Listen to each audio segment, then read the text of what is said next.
बिस्मिल्लाहिर्रहमानिर्रहीम।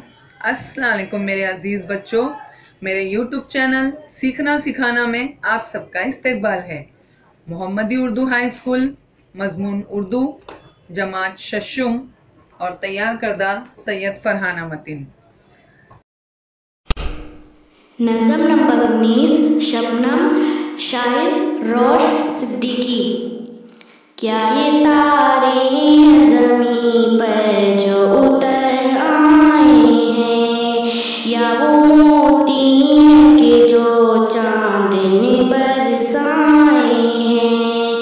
क्या वो हीरे हैं जो सहराने पड़े पाए हैं, फर्श पर आए न हो अर्श के ज़र्रात कहीं, अपने आंसू तो नहीं भूल गई रात कहीं? ये कहानी में सुनाई है ज़मीने अक्सर, कहकशा जाती है जब पिछले पहर अपने घर, फेंकती जाती है हंसते हुए लाखों गौहर, और हर सुबह को ये खेल रचा जाता है, इनको खुर्शीद की पलकों से